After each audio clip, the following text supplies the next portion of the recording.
Welcome to this hour-long cleaning special. I am your host and guide, Melissa Maker. I am here to hold your hand and hang out with you on your cleaning journey, whatever it is that you might be cleaning today. So I hope that you have your cleaning supplies ready because we are gonna go through a bunch of different videos that will help you tackle some very unique cleaning jobs. You can either follow along with me or you can just listen to it in the background and do what you need to do and check in every now and then. Let me know where you're cleaning from in the comments down below. I am here in Toronto, Canada, and the first video I want to get into with you is one that covers a daily cleaning routine. This is something that a lot of people want to figure out and square away so that they can kind of build this into their lifestyle. And it's something that, to be honest, I struggled with for a pretty long time. Now I'm in a bit of a better groove all these years later after starting Clean My Space. So let's check out this video and maybe something will resonate with you. People will say, hey Melissa, what spring cleaning routine should I do? Or what should my weekly cleaning routine be? It always kind of brings up this thought of routines whenever the seasons start to change. The daily cleaning routine is the one that I get asked probably the most about. People will say, hey Melissa, what's your daily cleaning routine? And can you help me come up with one? Now here's the thing. I can give you a checklist for spring cleaning, weekly cleaning, monthly cleaning, but daily cleaning, that's personal. Daily cleaning isn't so much a routine as it is a series of habits. And it's not so much prescriptive, like one thing is gonna work for everyone. It's actually quite personal. It really depends on a number of factors that are very specific to you. So in this video, that's exactly what we're gonna figure out. And by the end of this video, you'll know all of those things that you need to figure out, and you'll have your daily cleaning routine figured out. It'll be efficient, effective, and quick, and it will be just yours. The first thing we have to establish when we're setting up a daily cleaning routine or this series of daily habits is your home's baseline, or where you want your house to be every day on average, okay? Now, this isn't someone else's opinion of what your house should look like or what you were taught as a child or what some external influence is telling you they think your house should look like on a daily basis. This is what feels right in your heart. This is what makes sense for you and your family, and what feels good and tolerable and manageable. And it's not so much a bunch of tick marks as it is just you envisioning what you'd like your house to look like on an average day. That's your baseline. There are two camps in the cleaning space, really. There's cleaning, which is like scrubbing, polishing, disinfecting, and then there's tidying. And people use the terms interchangeably, but they are different. And some of us prefer cleaning and some of us prefer tidying. Now, the thing is to know about yourself is whether you're better at one or the other, or you tend to spend your time doing one instead of doing the other. Now, for me, I know I would rather actually clean something than waste my time tidying something. But actually, Chad is better at tidying than he is cleaning. So we balance each other out nicely, and that is part of what helps to keep our house in check on a day-to-day basis. This is good to know about your household and the individuals there, or yourself if you're the only one who lives there. What are you better at? What do you prefer to spend your time doing? Because if you're already spending a lot of time doing that, it would tell me that you have to start thinking about spending your time doing the other thing so that you can achieve that balance and get both the cleaning and the tidying done on a regular basis.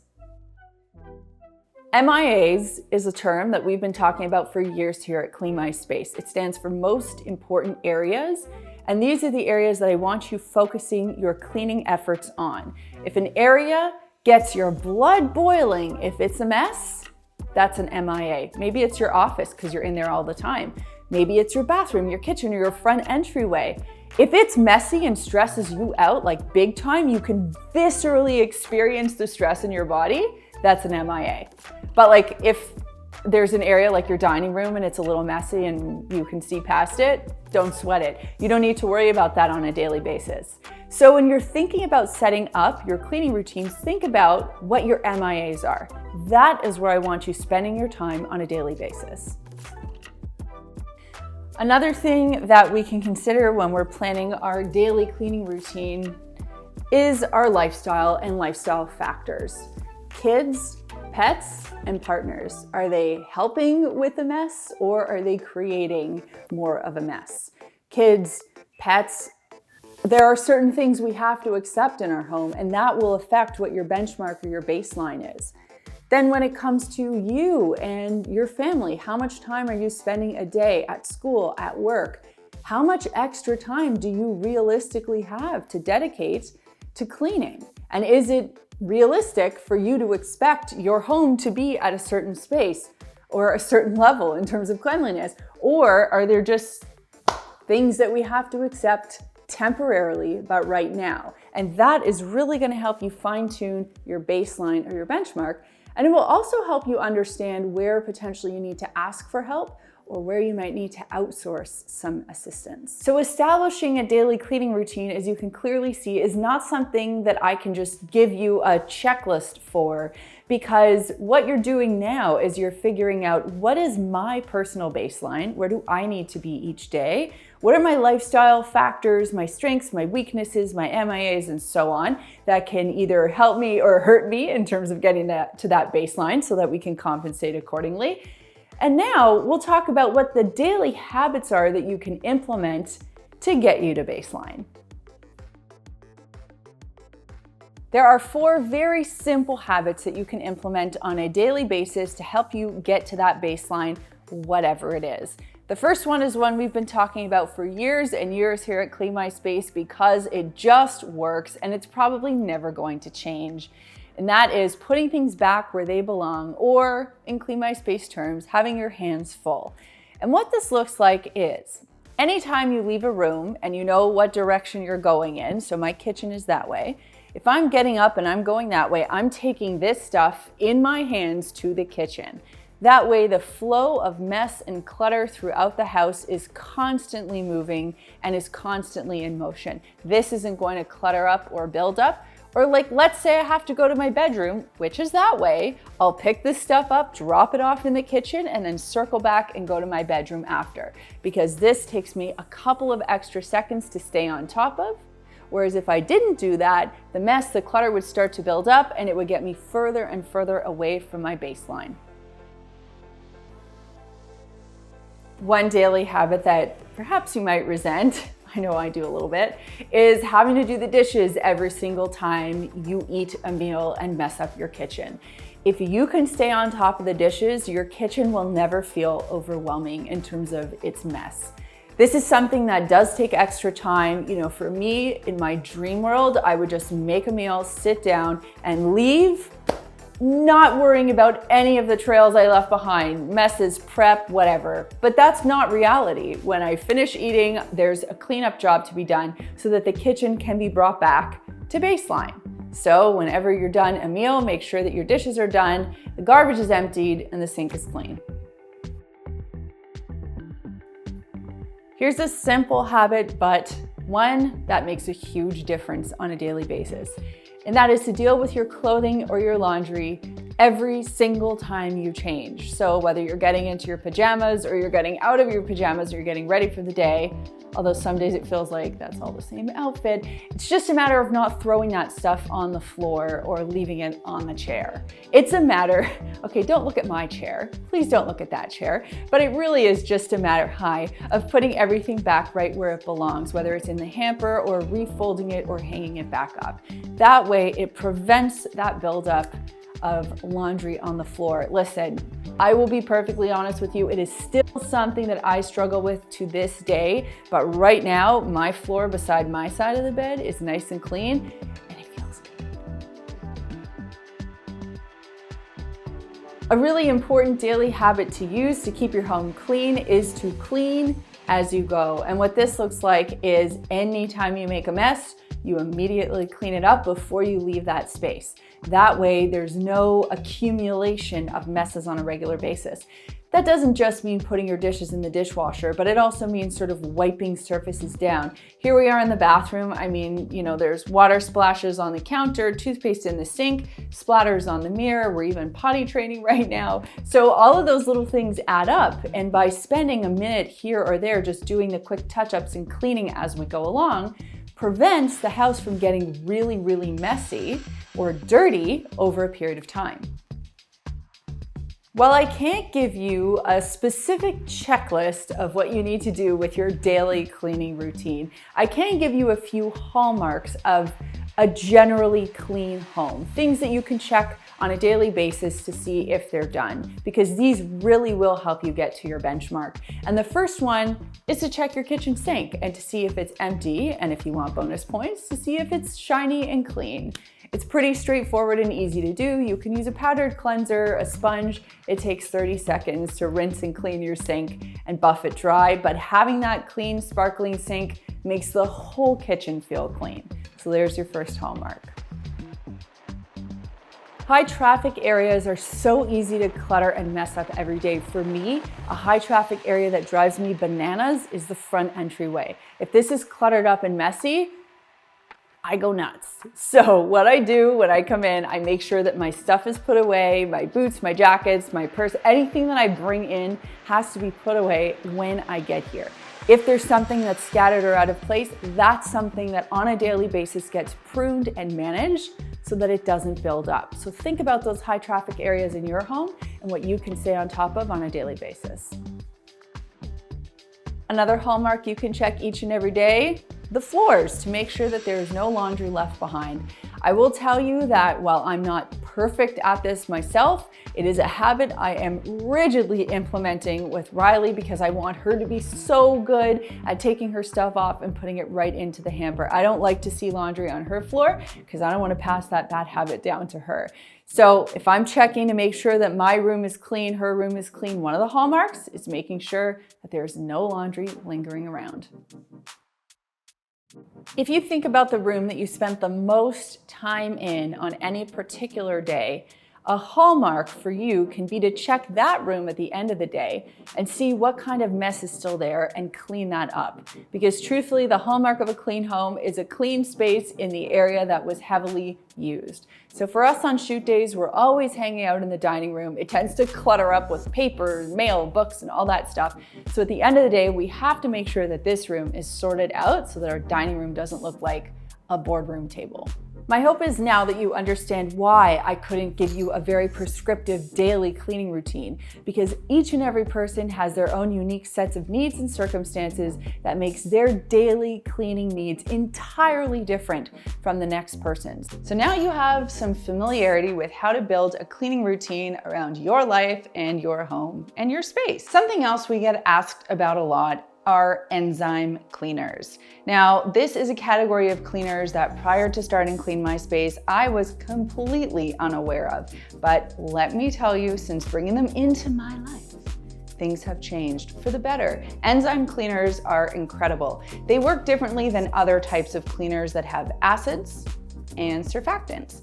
An enzyme cleaner contains enzymes not unlike what you have in your body to break down foods and other things into various components.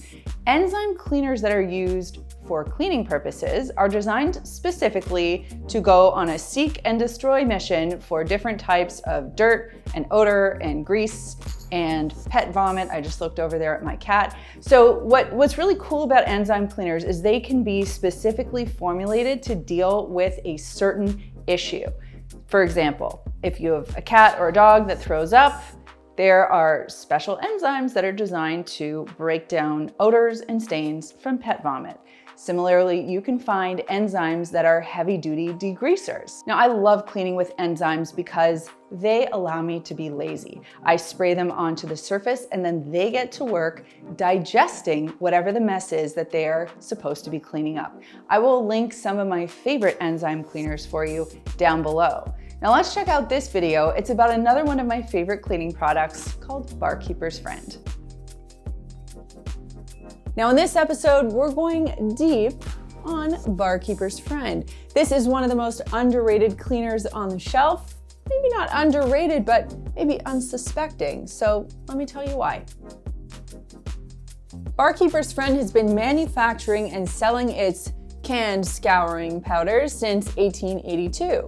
It was originally invented by chemist George William Hoffman in Indianapolis, Indiana, and sold to bars, hence the name Barkeeper's Friend and the funky little bar doors on the logo. The primary active ingredient is oxalic acid, which makes it particularly good at removing rust, and it's interesting to note that the original formulation is still being manufactured to the same specifications as it was in 1882. Good things don't need to change. The Barkeeper's Friend brand has expanded to include liquid, cream, and spray cleaners, along with specialty cleaners and even commercial cleaners to handle counters, cooktops, cookware, sinks, you name it. Since 1957, Barkeeper's Friend has been manufactured by Servas Laboratories, and data from 2016 shows that the product was manufactured at a rate of 60,000 cans per day. This is popular stuff. As I mentioned earlier, the key ingredient in Barkeeper's Friend is oxalic acid. Now, it, like other acidic cleaning products, is really good at removing some very tough stains. There are some precautions that you need to take around it, and even though it's a fairly friendly looking white powder, you still do want to be careful. Acids have the ability to etch or slightly damage a surface. They're also not great for getting on your skin. You clearly don't want to inhale them or get them in your eyes. So what I'm going to start by doing is just reading some of the warnings on the back of the package, because I think that's something that often gets skipped. So it's an eye irritant, a skin irritant, possibly if you get it on there. You are not at any point supposed to mix it with other chemicals. I've been reading online, mix it with vinegar, mix it with dish soap. Just don't do it. It is so powerful on its own. And if you have the need for an alternate formulation, go for the cream or the liquid cleanser, because you'll get the viscosity or the consistency that you need if powder isn't cutting it for you. This is an incredibly powerful product on its own. It does not need to be mixed. Obviously, don't swallow, don't get it in eyes, don't get it on your skin or your clothing.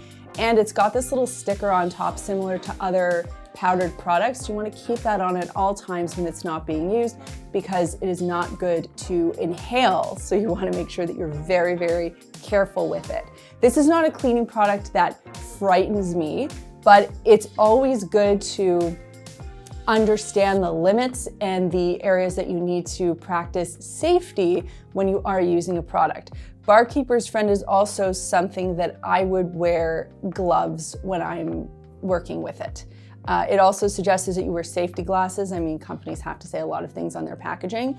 As long as you're very careful with it, you'll know the right amount of PPE that you need to use this product. I also recommend anytime you're using a product like this, just ventilate if you're in a small area like a bathroom. And one final note, you don't want your kids and pets getting into this, so please keep it in a safe place. One of the things I hear from people when they talk about cleaning products and being in the cleaning aisle is this sense of overwhelm. Like, how am I supposed to know what product to pick? Or, Barkeeper's Friend has several different product options. Which one is right for me?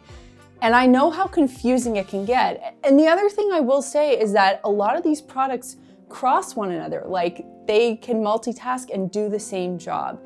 So what I want to do now is just kind of break down the product line and help you understand what each particular formulation can do.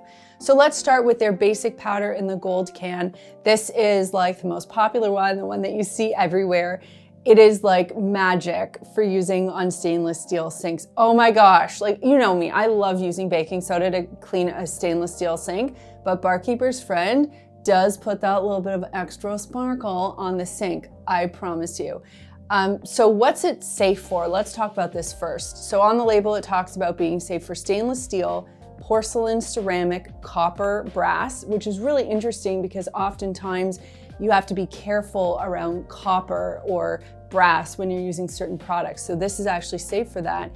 Fiberglass, which would especially be important for someone with a fiberglass tub or shower. We have one of those. Corian, chrome, and aluminum. So all really good things to know. The way in which you want to use this product is, and this is the cleansing powder, you would have your surface and you would gently portion out some of the product onto the surface. You would then wet your sponge or your cloth and you would clean it immediately. This isn't the type of product where you pre-treat. So oftentimes I'll tell you, put a product on the surface, let it sit and do its work.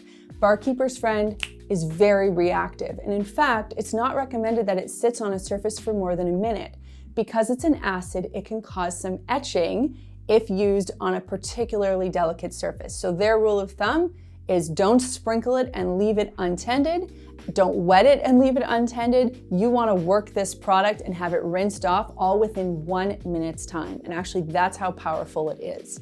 Now, when we're in the kitchen, the specific uses that the powders, these gold products, are good for, and in fact, it extends to this soft cleanser, which I'll cover in one sec, would be kitchen, so to clean cookware, sinks, stoves, oven doors. We actually have a video on me using some BKF to clean the glass oven door. Amazing. Non-stone countertops. So we always talk about, is it safe to use on marble and granite? So this is telling you no, it's not. And drained floors. BKF will make your pots and pans shine like new. I can attest, it is incredible. Use BKF to buff out knife marks on ceramic plates. I call that spider webbing, but you know, if you look at a plate and you kind of see those awful marks, it's really great at dealing with that. Even buffing up your cutlery that looks terrible after months and months of washing, you know, it kind of gets that dull finish. This will brighten it right up. In the bathroom, you can use your BKF, and by the way, they call it BKF, and like fans, it's like a little nickname, but BKF, Barkeeper's Friend, same thing. Use it to clean sinks, tubs, showers, faucet, toilets, tile, and grout. So yes, if you have some freaky grout, you can test this on there. It really does work well. It'll quickly and completely remove mineral deposits, soap scum, and rust stains. So if you're in an area where you are constantly seeing rust in your toilet, in your shower, this is going to be a product that would be very helpful for you. Even outdoors, it's great for stainless steel grills, barbecues, vinyl siding, tools, hardware, ornaments, boats, and gosh, do I wish I had a boat, and sporting equipment.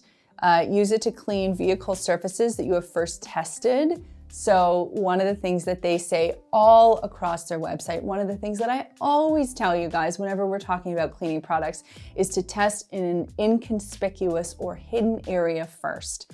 Now, I know that some people use this to buff out car scratches, but I wouldn't take it to a new car. I would test it in a very hidden area first and just make sure we don't have any issues, then I would proceed.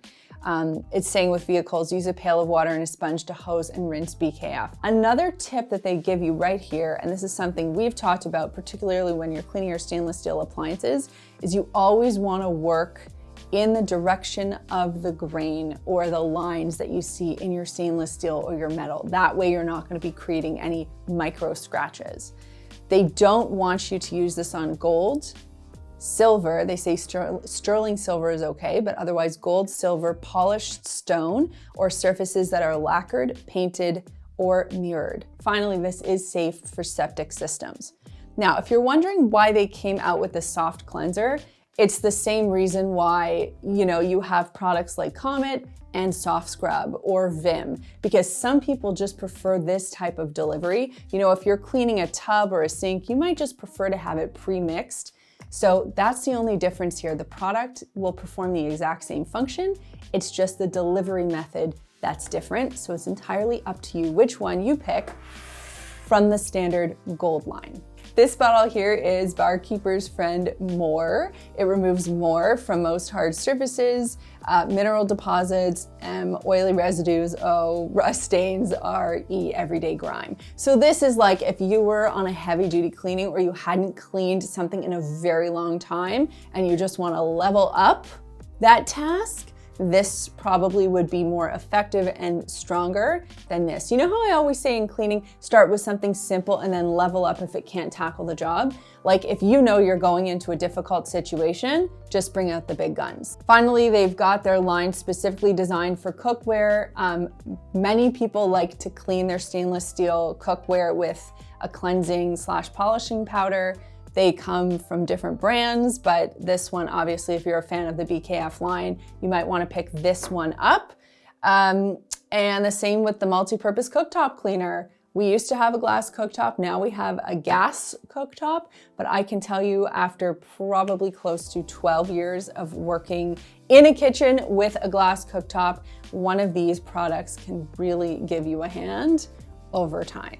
So Chad actually bought every SKU at our local grocery store of Barkeeper's Friend. So this was what was available to us.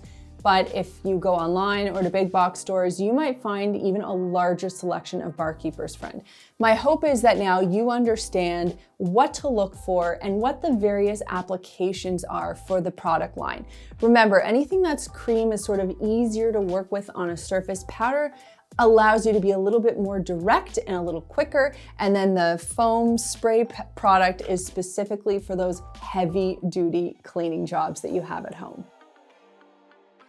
My thoughts on Barkeeper's Friend are this. I have been working with this product for well over 10 years. I often talk about having a mix of specialty products and DIY products or basic pantry cleaning products at home. And I like to kind of start with the pantry stuff and use that as my basic kind of everyday cleaning product arsenal. But that said, there always will be a space for store-bought or specialty products because frankly, sometimes they can just do more. And that's why I think the range from Barkeeper's Friend is so helpful. It's really versatile. It works quickly. I'm lazy. I think most of you know that by now. I don't like cleaning, and I like a product that can do the work for me. I don't want something that's scary and terrifying to have in my house. And I think the Barkeeper's Friend really strikes a great balance. The other thing that is so interesting about Barkeeper's Friend is they are a small family-run business. I have called them before. Like I just called their office before because I had a question about it. And it was like the marketing director who answered the phone and she's like, "Oh, hello, Melissa." She knew who I was. And she answered my questions and, call me if you have any other questions. It's just like this family run, like friendly little business. And they have this huge fan base. I remember when I was talking to her, she told me that people call her every day and tell her new uses for Barkeeper's Friend. And that truly to me is the mark of a successful product. When you have this raving fan base, it's kind of small, family owned. They have this one formula that's just been working for them for years. And I've seen it in action. I know how hard this product can work.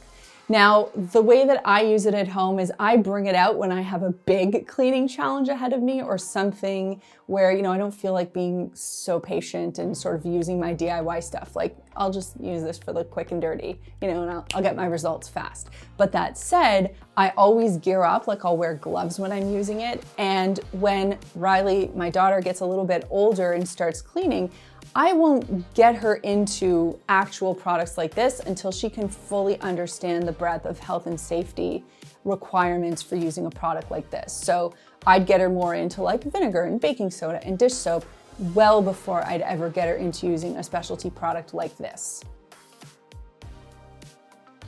This video has been sponsored by Makers Clean, which is kind of funny because it's a company that I own as well. It's our sister company to Clean My Space, and it's where we sell all of our premium cleaning tools, including microfiber cloths, spray bottles, and even some premium bath and beauty products. So you can go check out makersclean.com. You can also use the code YouTube10 at checkout, where you can save 10% off your next purchase. We also have a great email list there where we're doing product drops, special sales, and more, so make sure that you get on that list as well. A couple of products I'll bring up for you to check out would be the famous taco-shaped Maker's Mop, which has won several awards. We also have our Duo cloth, which is an award-winning cloth, as well as our Scrub Squares, which completely revolutionize the way people clean their kitchens and bathrooms by avoiding disposable sponges. So go check that out over at makersclean.com, and don't forget to use that coupon code YouTube10 at checkout.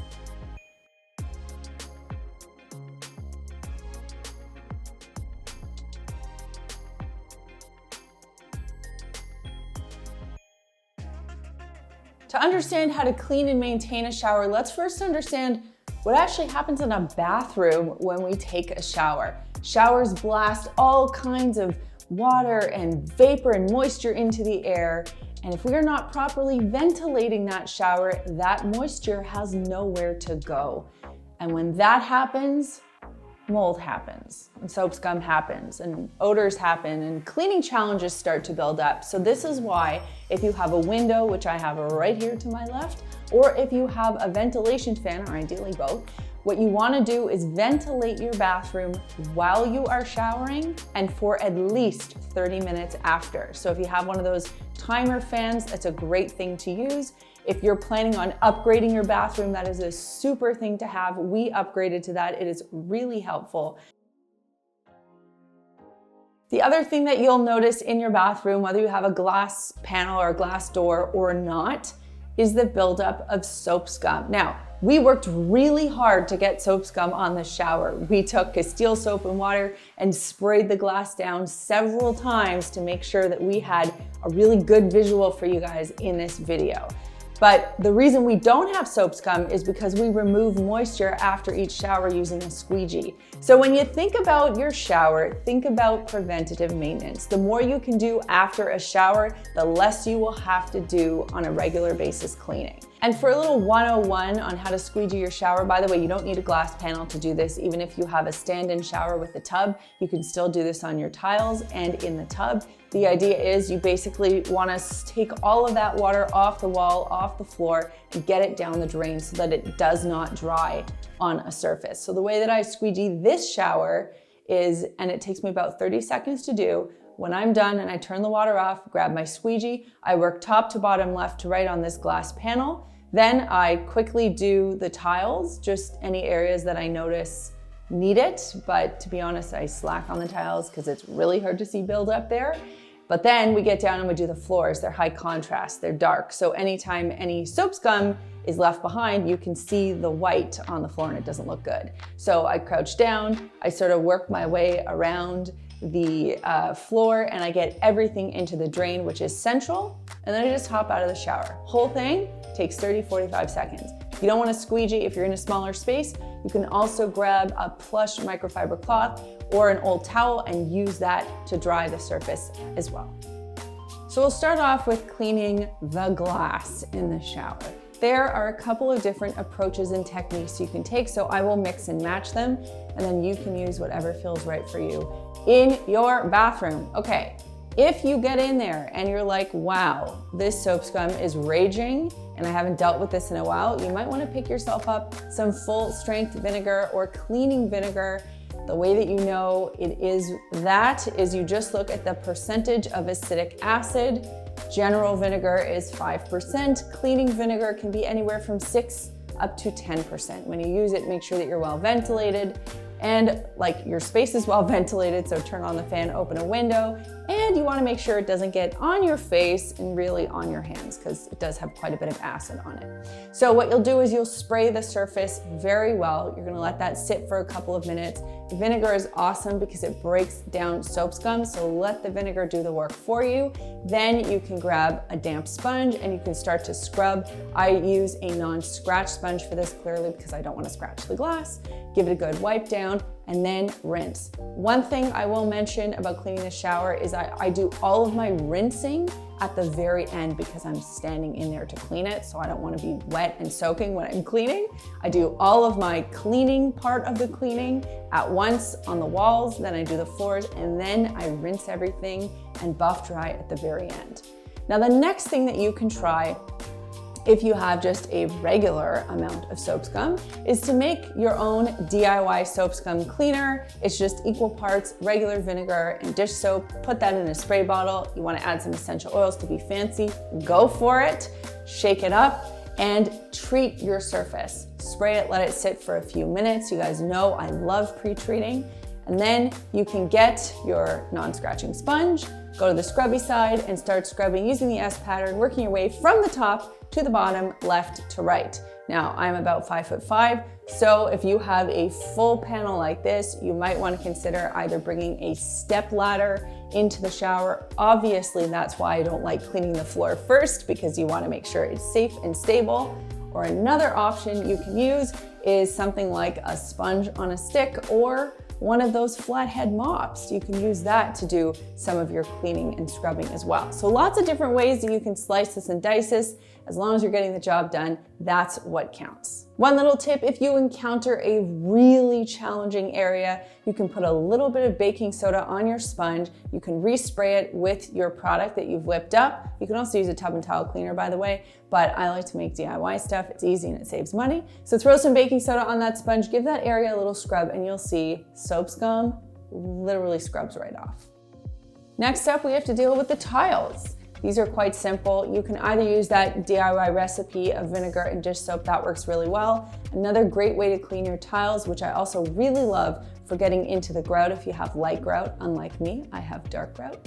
But what you can do is you can make up a recipe of equal parts baking soda and dish soap. It's a little paste. You can apply it with the scrubby side of that non-scratching sponge. Use the S pattern, let it sit for a couple of minutes, then come back and start scrubbing again using the scrubby side S pattern top to bottom, and you'll see soap scum comes right off. Again, resist the urge to rinse before you get to the floors. All right, so you've done your shower wall, you've done your tiles. When I say shower wall, I mean your glass shower wall. You've done your tiles. Now we're gonna do the floor. When it comes to cleaning the tiled floors, you're gonna use the exact same thing that you used to clean either your glass panel or your tiles, depending on how much soap scum there is. You can use either or. Take your sponge, work from one side to the other using the S pattern to apply the product. What I always like to do is work in halves. So I do the first half of the floor and then I'll clean that. I'll rinse it clean so I can actually step on and work from the other side. I will also squeegee it dry so that I have a dry surface to stand on. And then you can do the other side, same thing. So you kind of have to think about dividing the area in half so that you actually have a safe and easy surface to work on. Now I should say this, if you have natural stone in your bathroom, that's terrazzo, marble, limestone, quartz, you will know if you have natural stone in there. Do not use vinegar. Just stick to soap and water. You can also pick up a specialty stone cleaning product if that makes you feel more comfortable. So when you're cleaning a big shower like this, I always like to rinse and dry the floor first. That way I have a safe area to stand on. And then I will take the shower head sprayer and I will just go to town and start spraying the walls down. If you don't have a removable shower head like this, you'll want to get some sort of jug and fill that up with water. Start at the top and sort of drizzle water down the walls to let everything, soap, product, vinegar, fall to the bottom. Once this is done, you're gonna get your squeegee or an extra super plushy microfiber cloth. One of ours are great for this.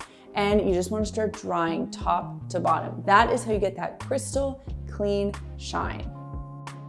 Sliding door tracks. Those are a real pain. And I feel for you if you have them. They do pose an extra cleaning challenge. Like with the shower in general, you want to make sure that those tracks get dried after every shower. So you might want to keep a microfiber cloth handy and you just use that as part of your post-shower routine. Do a little squeegee and then take a cloth, run your finger in the cloth along the tracks to get out any of that extra moisture. That is your preventative maintenance step.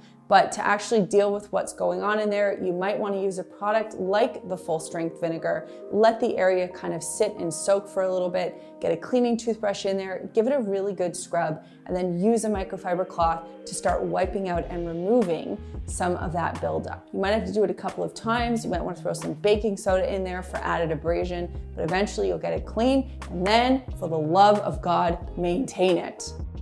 That wonky shower head that starts to spray water in all directions and have that crusty looking buildup. Vinegar, again, is going to be an easy fix for this one. For a super large shower head like mine, it's going to take a little bit of jimmy rigging. You might have to remove it, or you might have to use an extra large plastic bag to do this, or you might even want to spray the vinegar on directly. But for a regular size shower head, you can basically take a Ziploc bag, fill it with regular strength vinegar, and affix it to the shower head using an elastic band. Let it soak overnight, and then remove the bag carefully because you don't want to take a shower in vinegar. And once that's done, you can just give it a nice little wipe down, and the vinegar will have eaten away at all of those mineral deposits and all of that buildup, making your shower work much better. Now I want to share with you one of my favorite things to share on the internet, a DIY cleaning recipe. Now I'll give you a little backstory for this one. Chad was cleaning our garage last weekend and just shouted into the house, "Hey Melissa, can you make me a heavy duty cleaner for the garage?" And I was like, yes, I can. So I got this high output spray bottle. We test a lot of spray bottles around here, so I figured this was a good one for the garage. And what I did was I put in 2 parts white vinegar and 1 part dish soap. That is a heavy duty cleaner because the vinegar works as an acid as well as a mild deodorizer and a degreaser to sort of break down whatever is going on in the garage. And the dish soap acts as a surfactant, something that can help lift dirt to the surface and create suds so that it can be easily wiped away. The idea with a cleaner like this, because it's going to leave a lot of residue behind, is that you want to spray and do the cleaning first. You want to give it a couple of minutes to sort of break down whatever is on the surface. Then you're going to use a heavy duty sponge or a heavy duty microfiber cloth to clean the surface. And then you're going to want to follow it up with a rinse because this is going to leave soapy residue behind. We have a lot of dish soap in here, but this is a very powerful cleaner. And if you have a greasy, grimy cleaning job, definitely give this one a try. And now I'm going to throw you to an older video of ours called 6 Extraordinary Uses for Ordinary Things. I know we've all heard the term upcycle, but sometimes it can be hard to look at an item and figure out how you're actually going to use it for another application. Don't worry, I got your back. My name's Melissa Maker. I'm the host of the Clean My Space channel, and today I am going to show you 6 extraordinary uses for ordinary things. You know what I don't like? I don't like spending money on things that I don't need. Case in point, a wrapping paper storage container. Why would I do that? I mean, it's true, wrapping paper does easily come unraveled, and your wrapping paper storage area can kind of look like it's in a bit of a frenzy situation, but an easy fix for that, instead of going out and buying something expensive, is to take an empty paper towel or toilet paper roll, simply cut a slit down the middle, and then pop that over the wrapping paper. And that way, your wrapping paper will be kept in check. You can easily stand it up in any old container or in the back of a closet, and everything will be neat and organized for literally nothing. Next up, the ever popular coconut oil. And I don't know about you guys, but I have coconut oil floating around the whole house because there are so many different uses for it. But one of the really cool uses, especially now in the winter, at least where I live, is our shoes get really dirty and full of muck. So an easy way to polish and shine up your shoes is by applying a little bit of coconut oil to a cloth, not a good microfiber cloth. You want to use like an old cotton cloth or a paper towel. A lot of dirt's going to come up, and this stuff is oily, and simply start massaging it into your shoe. Now, if it's really dirty, you can wipe off that dirt ahead of time and then you can massage in the leather. But normally you just put some on the leather, buff it in, wipe off any excess, and your shoes are gonna look shiny and new. Now, obviously this isn't going to work for nubuck leather or patent leather. You know the kind of leather this is gonna work on, and trust me, it works like a charm. And guys, I'd love to know in the comments down below, what do you use coconut oil for? We have an entire video dedicated to all kinds of different uses for coconut oil. And by the way, I just love the smell, so of course I'm trying to use it everywhere I can. The next time you get an important package of documents from your accountant, you're probably going to get one of these with it. It's a bulldog clip. And if you don't have anything better to do with it, I mean, of course, aside from keeping your taxes together, you can use this as a great way to corral your wires on the back of your desk. You can even line up 2 or 3 of them to keep several of your wires in check. The cool thing is the actual clip part pops off, so you can remove both of them after you've popped this black part here onto the side of your desk.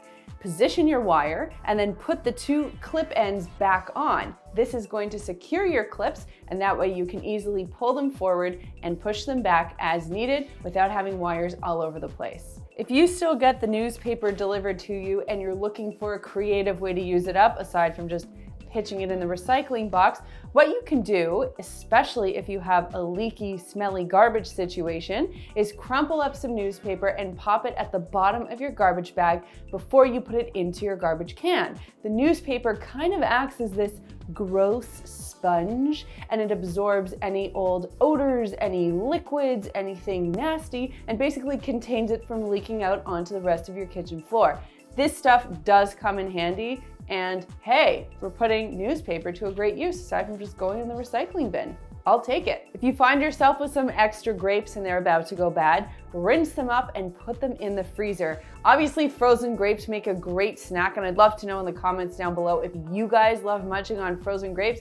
We eat them at the house. They are a fabulous snack, but they also act as a perfect ice cube to keep your white wine, and frankly, any of your cocktails, cool without watering them down the way an ice cube would. And the benefit is that you get a little treat at the end of your drink. For those of you who follow me on Instagram, you know I am all about the nails, and I have a lot of nail polish rolling around the house. But there's a great use for clear nail polish, especially if you're a fan of button-up tops. I have several button-up tops, and one of the things that's really frustrating is when you start to see threads popping out. Obviously, you'll cut the threads off, but you don't want to cut too much off because you don't want that button popping out, especially the one right there. Awkward. So what you can do instead is just paint a little bit of clear nail polish over that thread, and that will help keep anything, even if it's a little bit loose, nice and secure, so you won't have a missing button situation. So in the last video that we did like this, we got so many comments, and we decided that we would do like a bit of a Q&A/mailbag section because those comments are valuable. I love hearing from you. I love hearing your voice, and I want to know how I can best be of service. So that's why I wanted to take a few minutes and cover off some of the questions and comments that you had from the last one. Kathy Brown 4441 said the S pattern is a little different, but it works well. So the S pattern is something that I have been harping on for years and years since I started my cleaning business back in 2006. And it is the technique that you want to use when you are cleaning a vertical or a horizontal surface aside from mopping. So the reason you want to use an S pattern is because it covers all the surface, corner to corner, top to bottom. You can work section by section without wasting energy, without dirtying a surface that you've already cleaned. And it always brings dirt from the top to the bottom. So if you're cleaning a horizontal surface, you can flick that dirt onto the floor and collect it as you sweep. And vertical, the same thing. You can always, bring dirt down as you go. So the way that you do the S pattern is quite simple. You fold up your cloth. We've actually got a video on it. I can link it for you, or maybe we'll put it in the next one. But you essentially start at the top left corner, sweep your way over to the right, and then sort of zig and zag your way down, making a beautiful, slithery, snaky looking S. That's why it's called the S pattern.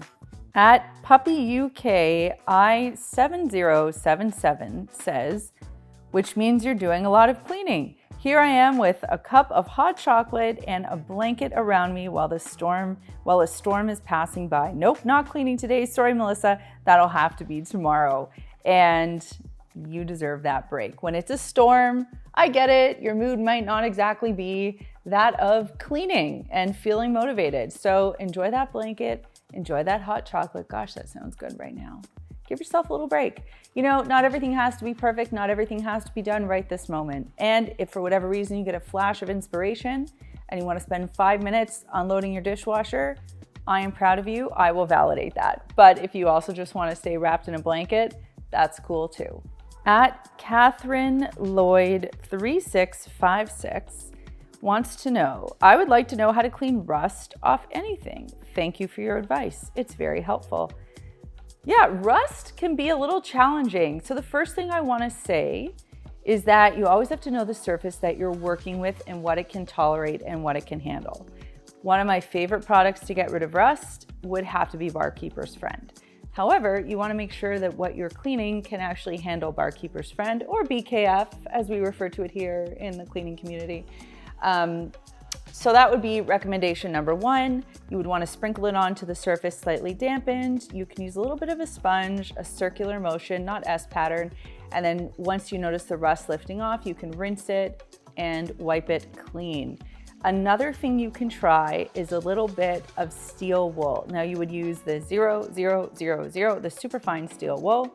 You would wet the surface to create some a buffer so that you don't scratch whatever you're cleaning, and then you can just slightly start to massage out that rust. So you can give that a try too. There are other, metal polishes that are designed to get rust out, but I would say try those two methods first and see if they work. At 92 Ives says, when I was younger, I'm 67 now, I could deep clean the whole house in hours. I also worked as a maid and honed my craft. Now I have physical limitations and limited energy. Enjoy your energy and health while you have it. And you're absolutely right. Thank you for reminding all of us that just do what we can, start where you are, and respect your body's physical limitations. But also, if you're young, if you're healthy, if you've got that energy, enjoy it. Live that main character energy. I want you to know that we look at every comment that comes in. They mean so much to us. We've spent over 15 years cultivating the Clean My Space community. And it means everything, not only to me, but to everyone else in the Clean My Space community when you take the time to leave a comment, because you never know how what you say will inspire or spark camaraderie with another person. The comment section can be so meaningful. I mean, just think about the last time you looked up a restaurant review, right? Or a product review about something. So do me a favor, leave your cleaning questions down below, or a story about a success that you've had or something that you're struggling with, because we can all relate. And I want to remind you, I'm not perfect. I don't live in a perfectly clean home. I don't clean each and every day. And we still get in arguments here at this house about who cleans what, when, how, and for how long. So it's all part of life. Anyway, what I did want to share with you before we sign off is a video about how to clean your microfiber cloths. This is something we get asked a lot, especially because Makers Clean, our sister company, sells microfiber cloths, and maintaining them is crucial in order to have them work well. So check this one out. Microfiber cloths are amazing for cleaning because they are so absorbent. They can absorb dirt and dust, but they will also absorb a lot of product, which is why before you launder them, you want to make sure that you're giving them a really good rinse to get rid of any debris that's caught in the cloths, because of course that's what they're known for, but also to release any product, because the less product it has going into the washing machine, the more effectively it can be cleaned once it's being laundered, and the better it will clean in the long run. When you first get your microfiber cloths, you might notice that some of them, particularly the darker colors, purples, reds, blues, tend to bleed or give off some dyes after the first few uses or washes. Now this is typical with all fabrics. That's why it's recommended that you separate your laundry into darks, colors, and lights so that you don't have any cross-contamination of dye, if you will. So our advice is when you get a new microfiber cloth in the darker, more rich color family, you might want to give them a really good rinse in cool water a few times before you start using them. You can even launder them by themselves once just to release any of that dye. It's recommended that you launder your microfiber cloths separate from other types of laundry, because microfiber is designed to pick up any and all debris. It will do that in the laundry if it mixes in with other fabric types. So that's why we have a separate basket for microfiber cloths here at my house. Once they're used and dried, they get pitched in that basket and they wait for a wash. But if you're not able to separate them out, at the very least, put them in a tight-knit delicates bag so that nothing can really get in while the cloths are being laundered with something else. As a professional cleaner, I know that the rule with microfiber is you pick one color for one highly contaminated room and another color for another highly contaminated room, typically kitchens and bathrooms, and then you can use another cloth color for those less concerning rooms. You know, rooms where you're just doing regular cleaning and dusting, like living rooms and dining rooms. Now, the idea here, and the reason why we do have the two different colors, is so that you can make that distinction if you wanted to, and you can wash your kitchen cloths separate from your bathroom cloths if you are particularly concerned about cleaning a contaminated area. Now, all that to say, when it comes to cleaning highly germy surfaces in my home, I don't use microfiber cloths. I actually use paper towel That way I don't have to worry about cross-contamination and I can kind of use my cloths where I choose to. But the way that you use your cloths is up to you. I'm just sharing a system that the professionals go by when they're at work. When you're ready to launder your cloths, you might be wondering what types of laundry products or detergents you should be using. And the answer is simple. Keep it simple. Just use a regular detergent. You don't want a detergent to have any bleach or fabric softener in it, and you don't want to use any fabric softener products that would include beads, sheets, or liquid fabric softener. Bleach and all of the fabric softener family can actually cause damage to the cloths, rendering them useless once they come out of the wash. So it's really important that you just stick with regular detergent. Let's talk temperatures, because this is a question we get asked a lot, and there is a lot of information on the internet, so I want to be clear about it once and for all. Okay, microfiber cloths don't love heat, which is why we suggest that you launder them in the coldest water you feel comfortable, because we actually want these cloths to last you for a really long time. When people encourage you to use really hot water or warm water, they're actually eroding the quality of the cloth faster by doing so, which is why, again, we're of the stance, we want you to use cold water. Now that said, if you've used the cloths and you feel the need to kill germs, you want to put them in a hot load of laundry, you can do that. And we would recommend 140 degrees Fahrenheit. That's actually the temperature they use to clean hospital scrubs. You would have to check your machine's settings to find out what you would have to put it on to hit that 140 degree Fahrenheit mark. But we would caution you, and we would just say not to do that so often, because again, the more heat you expose your cloths to, the shorter their lifespan will be. Okay, so you know to pre-rinse your cloths, you know the detergent to use, you know the temperature to use. Now all you have to do is throw your cloths into the washing machine, turn it on. I use a regular cycle. Again, I use cool water, but you do you. Now when it comes to drying your microfiber cloths, you have a couple of options. You now know that they don't love heat, so air drying is a perfectly fine option. They actually dry really fast. That's one of the beauties of microfiber. You can also just put it in your dryer. I use low heat or no heat setting. I actually love using the dryer because it builds up an electrostatic charge, which is what makes these so dust attractive. So that's a good thing. And if you don't put a dryer ball in there, and of course you're not using fabric softener, you really are going to build up quite a charge. So that is the benefit of using the dryer, but hanging them to dry will work just fine. When it comes to hand washing your cloths, and we get asked about this a lot, you can certainly do that. What I would recommend is still doing the pre-rinse, just getting out as much debris and remnant cleaning product as possible.